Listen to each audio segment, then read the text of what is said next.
जो मैंने स्टेटमेंट दिया उसके पर क्लैरिफिकेशन पूछते हुए हमारे चड्डा जी ने कहा कि जो चाइना में जिस तरह से मीडिया न्यूज़ बन रही है और जिस तरह से वहाँ बीमारी फैल रही है उसको देखते हुए चाइना से जो भी फ्लाइट आती है उसको टेस्टिंग करना चाहिए।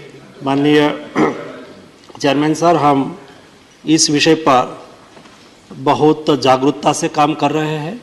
नहीं केवल चाइना से हिंदुस्तान में डायरेक्ट फ्लाइट तो आज के दिन में नहीं आती है, लेकिन वाया होके आती है। लेकिन जैसा दुनिया में केस बढ़ने लगा, हमें बेस्ट कोविड मैनेजमेंट का भी एक अनुभव रहा पिछले 2 साल से, और कोविड के लिए क्या क्या प्रिकॉशन लेना चाहिए सारी दुनिया के साथ लगातार मैं एज ए हेल्थ मिनिस्टर बात कर रहा हूँ, WHO से बात कर रहा हूँ। तो उससे पता चलता है कि कौन सी दिशा में आगे बढ़ रहा है कोविड क्राइसिस। उसको देखते हुए जो भी प्रिकॉशन लेने की आवश्यकता है वो लेना हमने ऑलरेडी चालू कर दिया है। आज प्राइमरी स्टेज पर कोई भी यहाँ ट्रैवलर आते हैं, नहीं केवल चाइना, कहाँ से भी आते हो, तो भी हम 2% रैंडम सैंपलिंग करना चालू ऑलरेडी कर दिया है, और आने वाले दिनों में उसको धीरे धीरे आगे बढ़ा के आवश्यकता के अनुसार कंपलसरी करना पड़े तो भी कंपलसरी करेंगे। दोनों चीज़ को हमें देखना है, देश में कोई अननोन वायरस घुस भी ना जाए और ट्रैवलिंग में बाधा भी ना हो। दोनों चीज़ों को देखते हुए हम उस दिशा में काम कर रहे हैं ताकि देश में कोई नया वेरिएंट ना आ जाए। तीसरा, अभी प्रिकॉशन जो हमारे तिरुचि शिवाजी ने कहा कि क्या तैयारी है, ऑक्सीजन है नहीं है, कोई दिक्कत होगी।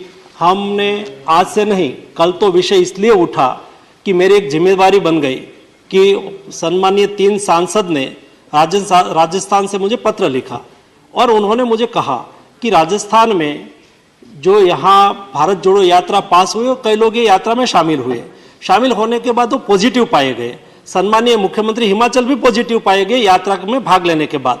तो मुझे कहा कि उसके लिए प्रिकॉशन लेना चाहिए, आपको उसके लिए कुछ न कुछ करना चाहिए। तो मेरी ये जिम्मेवारी थी कि मैं राज्य के मुख्यमंत्री को लिखूं और यात्रा जो कर रहे हैं ऐसे उसके कन्वीनर को भी लिखूं कि उसके ऊपर प्रिकॉशन, उसके ऊपर जरा कोविड प्रोटोकॉल का पालन करें। मैं ये बात में पॉलिटिक्स में नहीं जाना चाहता हूँ, लेकिन एज ए हेल्थ मिनिस्टर मेरा दायित्व है कि देश में कोविड ना फैले और उसके लिए मैं जागरूकता से काम करने की कोशिश की। लेकिन खास लोग थे, मैं क्या करूँ अध्यक्ष जी, चेयरमैन साहब, खास लोगों के मैंने बोल दिया तो खास लोगों के फेवर में लोग निकल पड़े और नहीं बोलने की भाषा में मुझे और प्रधानमंत्री जी के बारे में भी टिप्पणी कर दी। वो एक बात है, लेकिन जब से कोविड चालू हुआ, फर्स्ट सेकंड वेव और थर्ड वेव, अभी थर्ड सर्ज वेव तो नहीं था, हमने कभी कोविड क्राइसिस पर पॉलिटिक्स नहीं किया था और नहीं हम करना चाहते हैं। आज देश में हर हॉस्पिटल में, जो बड़ी हॉस्पिटल है वहाँ PSA ऑक्सीजन प्लांट लगाया है। मैं रेगुलर मिनिस्ट्री से हर 15 दिन में रिव्यू करता हूँ कि बंद तो नहीं हो गया है ना, चालू है ना, क्योंकि उसको चलाने के लिए भी बहुत बड़ा खर्च होता है और रिक्वायरमेंट हॉस्पिटल की कम होती है, तो अनयूज पड़ा रहता है। तो समय पे हम उसका उपयोग कर पाए, इसलिए हमने रेगुलर उसका फॉलोअप भी लिया है।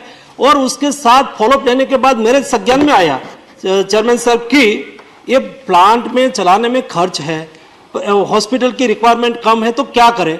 तो मैंने कहा कि आप उसको PPP मोड से किसी को चलाना दे दो ताकि वहां से ऑक्सीजन उसमें से बनने वाला ऑक्सीजन का उपयोग करके दूसरी जगह पे भी वो बेचे और उसको अच्छी तरह से चलाए, ताकि हॉस्पिटल को आवश्यकता हो तब वो बंद ना हो। इसलिए ऑक्सीजन प्लांट भी सारा चालू है।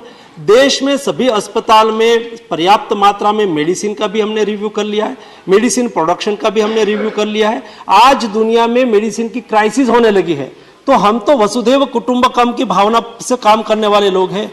हम तो हमारे घर के द्वार पर लाभ शुभ लिखते हैं, हम केवल लाभ की बात करने वाले लोग नहीं हैं। जब लास्ट दुनिया में मेडिसिन की क्राइसिस हुई थी तब प्रधानमंत्री जी ने मुझे निर्देश दिया था कि नहीं केवल भारत की रिक्वायरमेंट को पूरी करना है, लेकिन दुनिया को भी मदद करना है। 150 कंट्री में हमने मेडिसिन सप्लाई की थी। और चेयरमैन साहब, केवल मेडिसिन सप्लाई की ऐसा नहीं, क्राइसिस थी तो हम प्राइस भी बढ़ा सकते थे। दुनिया आज हिंदुस्तान की वाहवाही इसलिए कर रही है, ऐसी स्थिति में इंडिया ने प्राइस नहीं बढ़ाया और सस्ती मेडिसिन दी। दूसरा, उस वक्त हमने भी कई कंट्री से कई चीजें इंपोर्ट की थी और वो कई बार पुरियस भी पाई गई। 150 कंट्री में से कोई भी कंट्री की शिकायत नहीं आई कि इंडिया से आई हुई कोई भी मेडिसिन पुरियस हो। ये 2 काम हमने करके दुनिया को दिखाया और आज हम तैयार हैं। हमारे देश की मेडिसिन की रिक्वायरमेंट पूरी करें। आज हम तैयार है देश की वैक्सीन की रिक्वायरमेंट पूरी करें, और आज हम तैयार है आने वाले दिनों में, आज एक्सपर्ट कमेटी ने उसको अनुमोदित कर दिया है नेशनल वैक्सीन को, वो भी आ जाएगा। तो उसमें कोई इंजेक्शन लेना नहीं है, नोज में ड्रॉप डाल देना है, आप सिक्योर हो गए। ये भी भारतीय साइंटिस्ट लोगों ने विकसित कर दिया है, ये हमारे साइंटिस्ट की उपलब्धि है। कहने का मतलब ये है कि कोविड के सामने लड़ने के लिए पूरी तैयारी हमने की है, लेकिन भी ये वायरस बार बार म्यूटेट होता रहता है, अपना स्वरूप बदलता रहता है। हम सब लोगों की जिम्मेवारी, हम नहीं कहते कि हमने ही सब कुछ कर दिया, हम कहते हैं कि सब लोगों ने साथ में मिलकर किया है, और आने वाले दिनों में भी ये क्राइसिस आगे बढ़े तो सारा देश एक होके फर्स्ट और सेकंड वेव का जैसा सामना किया है वैसा सामना कर सके, इसलिए पूरी तैयारी भारत की सरकार की ओर से हमने कर लिया है। Honorable members, COVID virus and COVID menace is non-discriminatory. It favors none.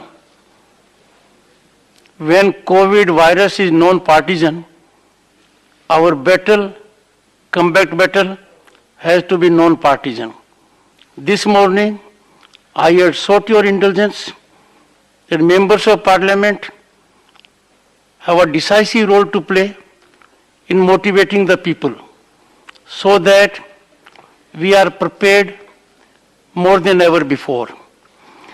Returning to the discussion, Shri B. AHA news को लाइक करें, शेयर करें और सब्सक्राइब करना ना भूलें।